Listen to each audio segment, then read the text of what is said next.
To start, identify the light source's position and sketch in a terminator line to separate the light and the dark side of the sphere. The crescent shape of the form shadow is started with some hatching. After going over the shadow shape for a second or even third time, we establish an even, flat shadow value. This will serve as a foundation for modeling the light-facing planes of the sphere. To refine the shadow shape, I alternate between pencil and eraser. I use the eraser to remove blemishes and the pencil to fill in any gaps where the paper shows through. My aim is to create a near-flawless shadow shape. As we're about to model from the shadow toward the light-facing planes of the sphere, let's practice by creating a value strip that transitions from dark to light. We'll use this technique on the sphere shortly. Just as we did on the shadow shape, we'll make a second and third pass to make seamless transitions.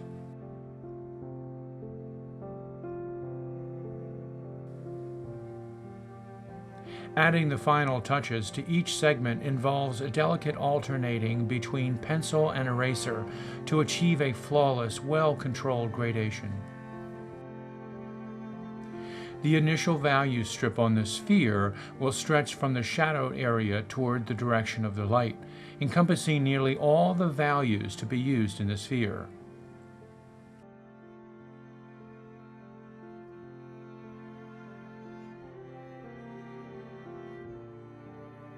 This is where the modeling aspect becomes crucial.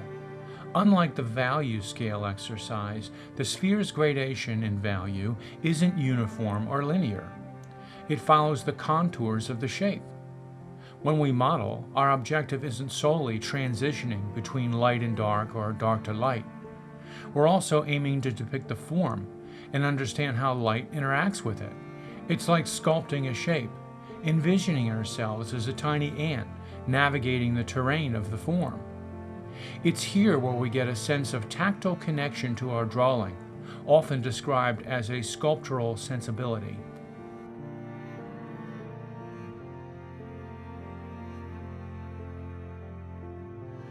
As each strip is refined, the seams that initially appear between them begin to fuse.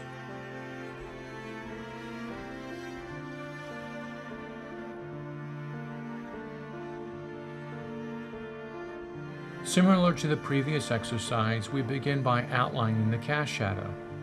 I do this by following the direction of the light source. After establishing a convincing sphere and shadow in the first pass, it's time to introduce some nuance. I begin by incorporating the essential elements discussed in the earlier Anatomy of Light segment, such as penumbra. Next, I incorporate the specular reflection by erasing all pencil marks to reveal the white of the paper underneath. A subtle darkening of the terminator will further add to the sense of three-dimensionality of the form. The crevice at the base of the sphere, where it meets the surface, is where the accent appears and represents the darkest point of the drawing. This area remains untouched by any visible light, whether direct or ambient. I typically reserve the reflected light in the form shadow until the end of the drawing. This allows for a more balanced and subtle representation of the reflected light. When added too early in the process, there's a risk of overstating their significance in the overall composition. What I love about the final finishing touches on a high-resolution drawing is even subtle adjustments can create striking visual impact.